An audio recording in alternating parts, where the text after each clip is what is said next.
Assalamualaikum warahmatullahi wabarakatuh. Jangan lupa berdoa dahulu sebelum belajar. Sekarang kita akan belajar PAIDB tema changing. Keteladanan Nabi Saleh alaihi salam. Kita simak yuk ceritanya. Kisah Nabi Soleh alaihi salam. Nabi Soleh berasal dari keluarga terpandang di kalangan kaum Tsamud. Kecerdasannya menonjol, baik hati dan ramah, pandai bergaul, serta sabar dan disukai oleh kaumnya. Nabi Soleh adalah seorang yang berani. Bakat kepemimpinannya sudah tampak sejak muda. Beliau berani memimpin dan menyelesaikan masalah umatnya dengan baik. Beliau menyelesaikan masalah umat dengan bermusyawarah. Nabi Soleh alaihi salam diutus kepada kaum Tsamud. Kaum Tsamud adalah keturunan dari Nabi Nuh alaihi salam. Mereka masih ada hubungan dengan kaum Ad yang dibinasakan pada zaman Nabi Hud. Oleh karenanya, tidak aneh jika kaum Tsamud memiliki kecerdasan yang luar biasa seperti kaum Ad, terutama dalam bidang arsitektur, peternakan, pertanian, dan perkebunan. Pada awalnya, kaum Tsamud beriman kepada Allah Subhanahu wa Ta'ala karena belajar dari kaum Ad yang dibinasakan karena tidak taat kepada Rasulnya. Akan tetapi, setelah beratus-ratus tahun kemudian, mereka disesatkan oleh setan dan mulai menyembah patung berhala. Allah Subhanahu wa Ta'ala pun tidak membiarkan manusia berlarut dalam kesesatan. Akhirnya, Allah Subhanahu wa Ta'ala mengutus Nabi Soleh untuk mengembalikan kaum Tsamud ke jalan kebenaran.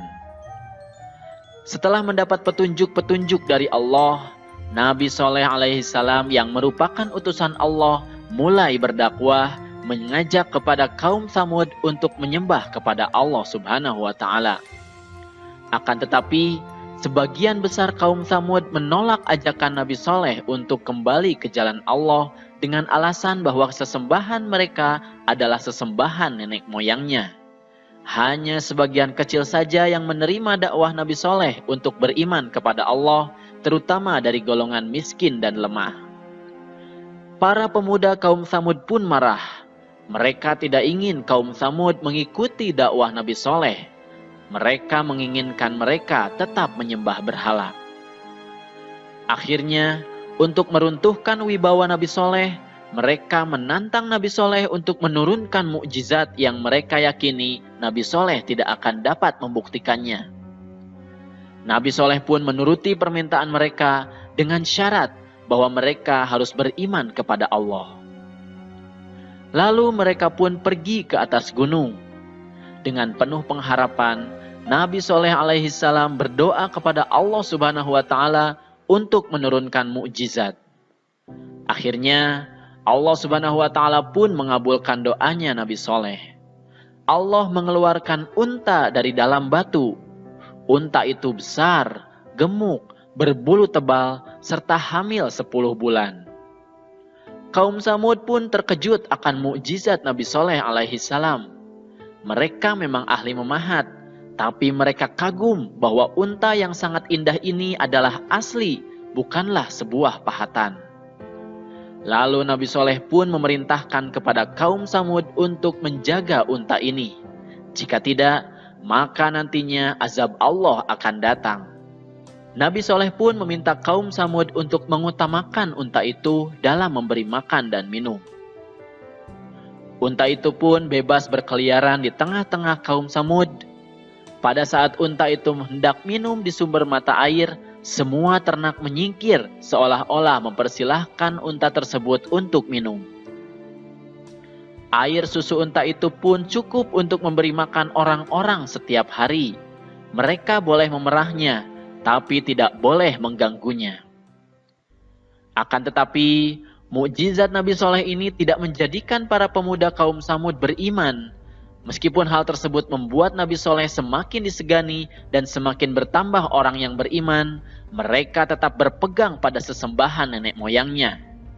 Akhirnya, para pemuda pun mengadakan pertemuan untuk menghentikan dakwah Nabi Soleh alaihi salam, dan mereka pun sepakat untuk membunuh unta tersebut. Lalu mereka mengutus para penjahat yang kejam untuk membunuh unta tersebut. Setelah itu, mereka mengumumkan bahwa unta Nabi Soleh telah mati, berharap kaum Samud yang telah beriman kembali ke agama nenek moyangnya. Akan tetapi, kaum Samud justru bersedih karena tidak bisa meminum susu unta tersebut dan takut azab Allah akan datang. Para pemuda pun datang kepada Nabi Soleh dengan angkuhnya. Mereka menantang Nabi Soleh untuk mendatangkan azab yang dijanjikan. Akan tetapi, Nabi Soleh memberinya waktu selama 3 hari untuk bersenang-senang, menikmati hidup, karena setelah itu azab Allah pasti akan datang. Nabi Soleh memberi waktu 3 hari agar memberi kesempatan supaya mereka menyesali perbuatannya.